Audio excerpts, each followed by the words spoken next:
دوستو، ایک بات یاد رکھو، زندگی ایک عظیم نعمت اور عطیہ خدا بندی ہے۔ اس کا صحیح استعمال انسان کے درجات کو بلند کرتا ہے اور اس کا ضائع کرنا انسان کو ہلاک کرتا ہے۔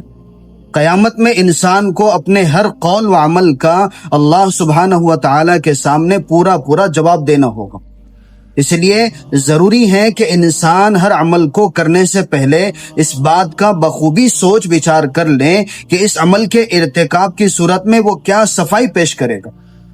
آج مسلمانوں نے دیگر اقوام کو دیکھی بہت سی چیزیں اپنی زندگی میں لازم و ضروری قرار دے لیا ہے، من جملہ ان کے سالانہ یوم پیدائش یعنی برتھ ڈے کی رسم بھی ہیں۔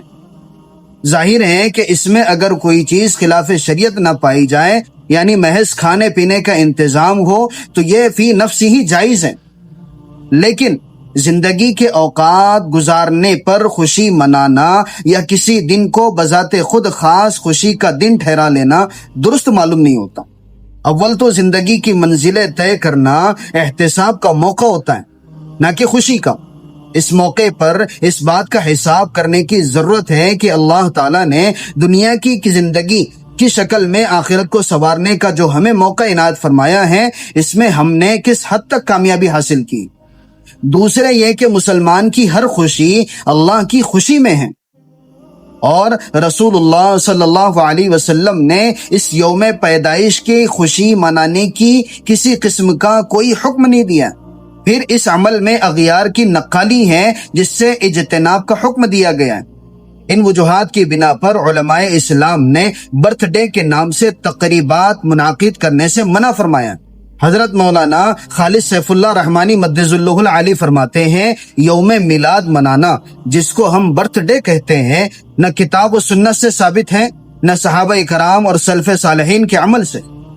شریعت نے بچوں کی پیدائش پر 7ویں دن عقیقہ رکھا ہے جو مسنون ہے، اور جس کا مقصد نسب کا پوری طرح اظہار اور خوشی کے اس موقع پر اپنے اعزاء و احباب اور غرباء کو شریک کرنا ہے۔ برتھ ڈے کا رواج اصل میں مغربی تہذیب کے طریقوں میں سے جو حضرت عیسیٰ علیہ السلام کا یوم پیدائش کا یوم بھی مناتے ہیں۔ آپ صلی اللہ علیہ وسلم نے دوسری قوموں کی مذہبی اور تہذیبی مماثلت اختیار کرنے کو ناپسند فرمایا، اس لیے جائز نہیں۔ مسلمانوں کو ایسے غیر دینی اعمال سے بچنا چاہیے۔ اسی طرح یوم ولادت میں دعوت وغیرہ کا اہتمام، جسے سالگرہ بھی کہتے ہیں، رسول اللہ صلی اللہ علیہ وسلم، صحابہ کرام اور سلف صالحین سے ثابت نہیں ہے۔ یہ مغربی اقوام سے متاثر ہونے کا نتیجہ ہے۔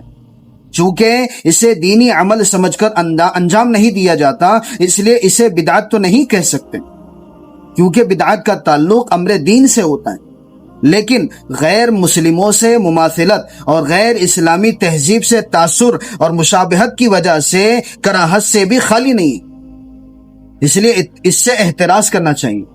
نیز ایسی تقریبات میں شریک ہوتے وقت یہ اصول یاد رکھنا چاہیے کہ فضول چیزوں میں شرکت بھی فضول ہے۔ جب سالگرہ کی خوشی ہی بے معنی ہے کہ انسان کی عمر حقیقتاً اس دنیا میں بڑھتی نہیں بلکہ گھٹتی ہے، اس میں شرکت بھی بے معنی ہے۔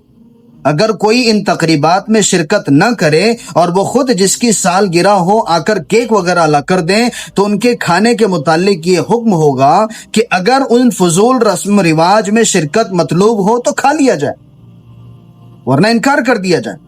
ایسے موقع پر جنہیں انکار کرنا عجیب لگتا ہے، اس کی وجہ یہ ہے کہ دل و دماغ میں انگریزیت رچ بس گئی۔ ایسے موقع کو خصوصیت اور اہمیت دیتے ہوئے ایسے موقعوں کو خصوصی اہمیت دیتے ہوئے تحفے تحائف لینا دینا بھی درست نہیں۔ اللہم ارنا الحق حقا وارزقنا اتباعہ وارنا الباطل باطلا وارزقنا اجتنابہ۔